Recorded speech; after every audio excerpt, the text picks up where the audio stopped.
Čaute, vítam vás.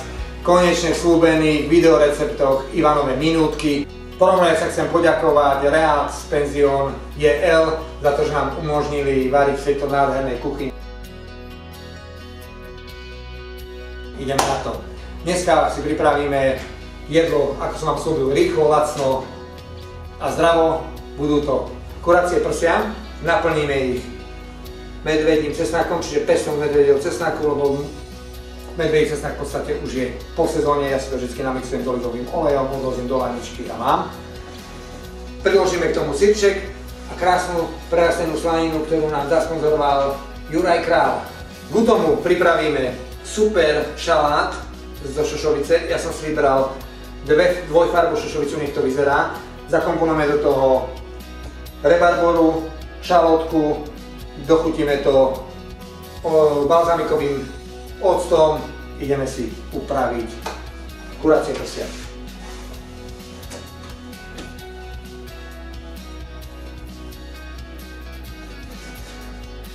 Kuracie prsia si upravíme viac menej, aby vznikla taká kapsa. Ja to väčšinou robím takto.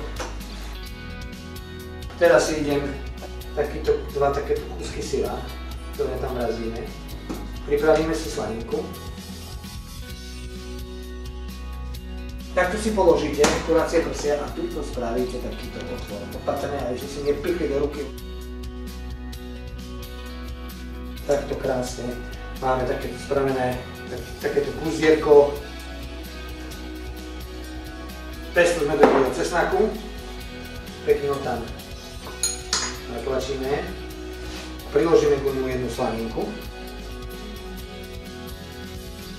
Prsia ľahka posolíme. Pokoreníme. Dnesko máme pripravené, ideme si v podstate dať variť v prvom rade čiernu šošovicu. Čierna šošovica, tej treba 25 minút. Do druhého kastrolíka červenú, tej treba 5 minút. Rebarboru šúpeme ako stopkový zeler, ja to šúpem kvôli tomu, že sú tam tie vlákna, aby to nebolo také. Ideme na šalotku. Ja to, že je silná, cibulku máme nakrájanú, ideme sa pustiť nakrájať rebarboru. Malé kocočky, to je chutné v tej šošovici. Olivový olej.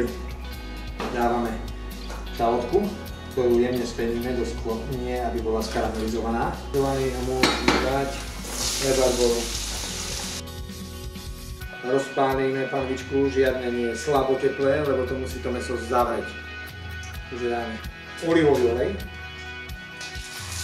Dáme stranu okolo šošovicu červenú.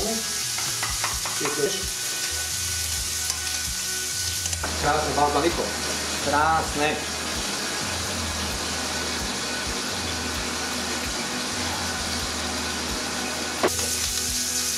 Rebarbor a šošovica, úžasný šalát. No už si tie balzamiko, krásne. My máme v podstate dovarené.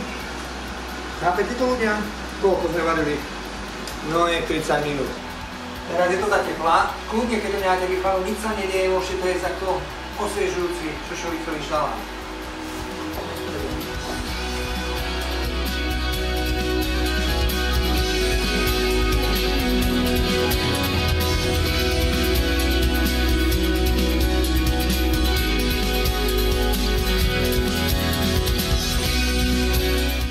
Voilà, nech sa páči, môžete jesť.